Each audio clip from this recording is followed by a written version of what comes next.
Hello दोस्तों, स्वागत है आपका एक और नए व्लॉग में एक बहुत अच्छे दिन के साथ भाई। तो फ़िलहाल मैं अपनी कार के अंदर और आपसे डिस्कस करनी थी कुछ बातें। जैसे कि मैंने आपसे बोला था कि ट्रिप से आने के बाद मैं आपसे डिस्कस करूँगा चीज़ें कि कितना खर्चा हुआ, कितने कितने किलोमीटर की, कितने 1000 किलोमीटर की मेरी ट्रिप रही ये वाली, कितना खर्चा हुआ, कैसा मेरा एक्सपीरियंस रहा। तो उसी से रिलेटेड मैं आपसे बात करने वाला हूँ। थोड़ा सा बस निकल जाऊँ यहाँ से। गाड़ी भाई इतनी गंदी हो रखी है, ये पीछे पेड़ है ना, यहाँ पे इस पेड़ के नीचे लगाता हूँ तो भाई गाड़ी इतनी गंदी हो जाती है, सही बता रहा हूँ। 2-3 दिन से खड़ी थी और अभी क्या है कि हल्की सी बारिश हुई यहाँ पे। मौसम का तो कुछ पता नहीं चल रहा, बारिश हुई फिर धूप हो गई, तो उसकी वजह से गाड़ी और गंदी हो गई। तो सोच रहा हूँ गाड़ी को धुलवा लें, लेकिन फ़िलहाल अभी चलते हैं अपना कुछ काम करने के लिए इम्पोर्टेंट सा। एक्चुअली क्या है ना, मेरा ये ईयरबड्स है, ख़राब हो गया है, तो ये विद इन वारंटी के अंदर है। तो मैं क्या सोच रहा हूँ कि विद इन वारंटी है तो इसको एक बार चल के ठीक करवा लेते हैं, ठीक है ना। इसको एक बार चल के दिखवा लेते हैं भाई, ठीक है। तो निकलते हैं यहाँ से, फिर मिलते हैं अभी यहाँ से निकलने के बाद। हाँ जी दोस्तों, तो भाई निकल चुका हूँ मैं घर से सर्विस सेंटर के लिए। तो भाई बात कर लेते हैं अपनी ट्रिप की। तो भाई ट्रिप की बात कर लूँ, पहले तो मैं बता दूँ मैं आपको बिल्कुल नया ड्राइवर था, मतलब नई नई गाड़ी सीखी थी। 3 महीने हुए थे गाड़ी सीखे हुए, इतना टाइम भी नहीं हुआ था, ठीक है। एक सेकेंड, तो इतना टाइम हुआ नहीं था मुझे गाड़ी वगैरह सीखे हुए। तो 3-4 महीने हुए थे। तो फिर ये हुआ कि प्लान बना गाँव जाने का। हम कहा चलो फिर कार से चलते हैं, आराम आराम से चलेंगे, कोई दिक्कत नहीं है। तो अपनी जर्नी स्टार्ट करी, जैसे कि आप लोगों ने देखा ही होगा ब्लॉग में। तो करते करते भाई पहले पहुंचे कानपुर से पहुंचे बनारस, फिर बनारस से पहुंचे अपने गांव। तो भाई करते करते करते भाई 4000 किलोमीटर की ये ट्रिप जो थी ना मेरी, ये कंप्लीट हो गई। मतलब घर से निकला और घर जब मैं वापस आया हूँ तो मेरी गाड़ी 4200 किलोमीटर चल चुकी थी। और जैसे कि मैंने आपको बताया था, बीच में CNG की प्रॉब्लम भी थोड़ी हुई थी। मतलब कि 2-2.5 हज़ार किलोमीटर तो कोई दिक्कत नहीं हुई थी मुझे, लेकिन जब थोड़ा सा गाड़ी चल गई बहुत ज़्यादा तो CNG में थोड़ी सी प्रॉब्लम आने लगी, जर्क लेने लग गई गाड़ी, झटके लेने लग गई थी AC पे, तो वो गाड़ी चल नहीं रही थी। तो वो आके मैंने ठीक करवा लिया। खैर अभी आते के साथ ही करवाया था, उसमें भी थोड़ा वायरिंग का इशू था CNG का। तो उन्होंने लैपटॉप वगैरह लगाया तो उसमें शो हो गया कि भैया इसमें थोड़ा वायरिंग का इशू है, तो वो ठीक करवा लिया। अब तो कोई दिक्कत नहीं, तो गाड़ी बेस्ट है। तो भाई एक्सपीरियंस जो था मेरा बहुत अच्छा था। जो भी रूट मैंने आपको दिखाए, एक नंबर रूट थे भाई।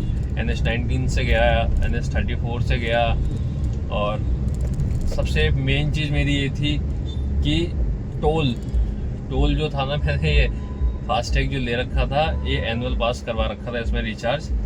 तो जिसकी वजह से क्या है कि मेरा बहुत खर्चा बचा एनुअल पास की वजह से। तो मतलब कि मुझे लगता है कि 8-10 हज़ार के टोल तो मेरे बच ही गए। अब लगा लो कि मैंने 40 टोल क्रॉस किए टोटल।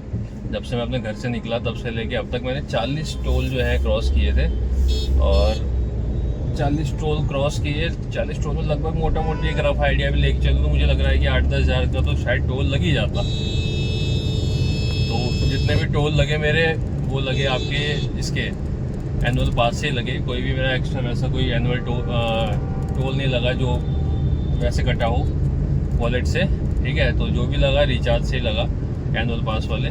तो एक्सपीरियंस मेरा भाई बहुत बढ़िया था, मज़ा आ गया, कसम से बता रहा हूँ। अब अगली ट्रिप फिर से प्लान करूँगा, लेकिन अब प्रॉपर तरीके से करूँगा। क्योंकि जैसे आपने देखा इस वाली ट्रिप में क्या था कि मैंने एक बेड भी नहीं बना रखा था पीछे, मतलब फैमिली के साथ गया था तो नॉर्मल छोटा सा एक सेटअप कर लिया था पीछे, छोटा सा गद्दे वद्दे डाल के मैंने बेड बना लिया था।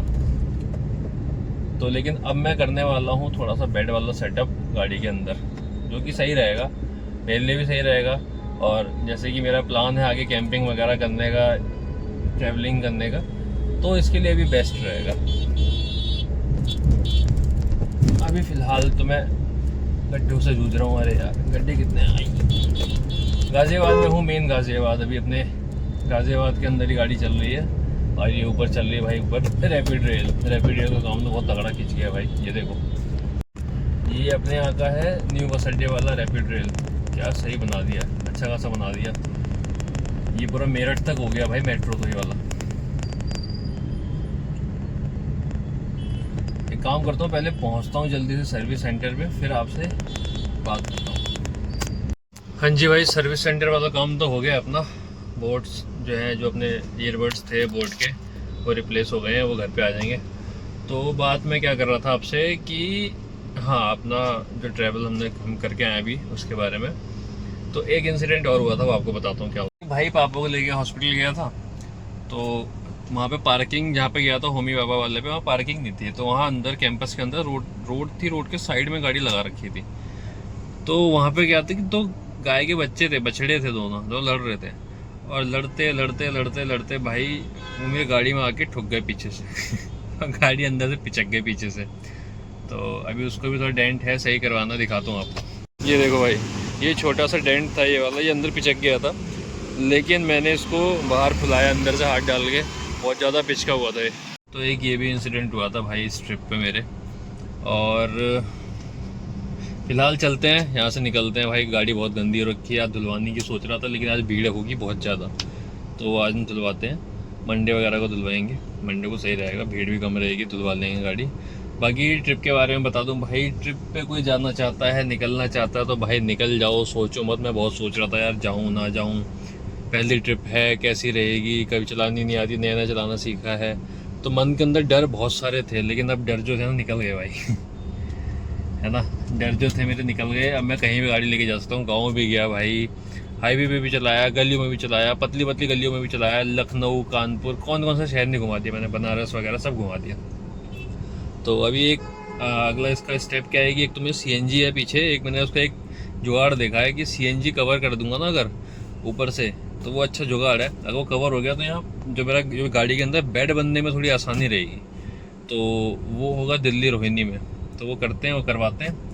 फिलहाल अभी यहाँ से निकलते हैं। और भाई ये देखो, ये चल रही है ऊपर रैपिड मेट्रो, जो कि दिल्ली से चलती है सीधा मेरठ तक की मेट्रो आ चुकी है भाई अपने यहाँ। और प्रयागराज से जो हाईवे एक था, गंगा हाईवे, आपने देखा, मैंने आपको बताया था, प्रयागराज से सीधा मेरठ तक का भी वो भी एक हाईवे जो है वो खुल चुका है। तो भाई बहुत अच्छी सुविधा हो गई है मेरठ तक तो फिलहाल, एनसीआर से भी और अपने यूपी ईस्ट से भी।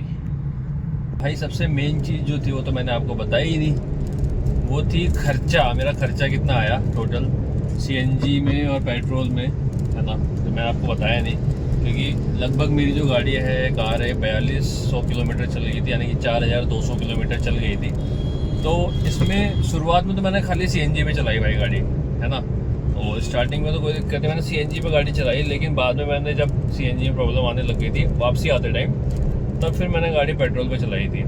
तो टोटल एक राउंड फिगर मैं आपको बता देता हूँ। देखो ऐसे तो मैंने कैलकुलेट किया नहीं है, लेकिन तब भी लगभग 13 से 14 हज़ार का जो खर्चा हो गया था खाली सीएनजी और पेट्रोल में, है ना। क्योंकि आप कैलकुलेट खुद ही कर लेना, कहीं कहीं गाड़ी ने अच्छा एवरेज दिया, कहीं कहीं एवरेज नहीं मिल पाया, क्योंकि कई ऐसे रास्ते भी थे जहाँ पे एवरेज वाले रास्ते नहीं थे मतलब।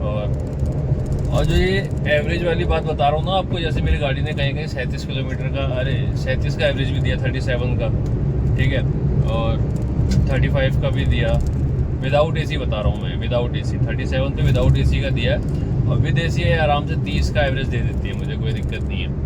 तो कहीं कहीं लोकेशन ऐसी थी जहाँ ज़रूरत थी तो मैं एसी बंद कर दे रहा था, जहाँ ज़रूरत थी वहाँ मैं एसी चला ले रहा था। तो खर्चा बताया मैंने आपको, इतना लगभग आया 12 से 13 हज़ार तक का लगभग इतना खर्चा आया है। और फिर उसके बाद वहाँ से वापस आने के बाद सीएनजी में प्रॉब्लम हो गई, तो सीएनजी में काम कराया, फिर लगभग 3500 के आसपास का उसमें खर्चा आया था। चल भाई चल चल चल, अरे यार, तो लगभग 3500 के आसपास का उसमें खर्चा आया भाई। और आने के बाद गाड़ी खड़ी हो गई थी भाई, क्योंकि 2-3 दिन तो फिर गाड़ी चलाने का मेरा मन ही नहीं हुआ बिल्कुल कि मैं गाड़ी चलाऊँ भी, है ना। यहाँ पुलिस वाले फ़ोटो खींच रहे हैं भाई बाइक वालों की, जो बिना हेलमेट के चल रहे हैं।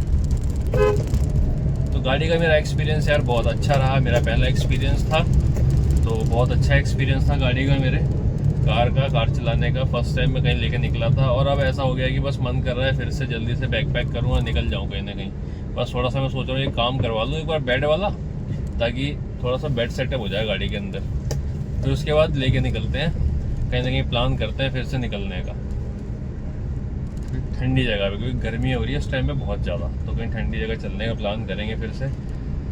और फिर आपके पास अच्छी अच्छी वीडियोस आएंगी देखने के लिए, ट्रिप वाली, कैंपिंग वाली, कैंपिंग भी करेंगे भाई, कैंपिंग करेंगे बढ़िया वाली, कैंपिंग वाली वीडियोस आएंगी बढ़िया, है ना।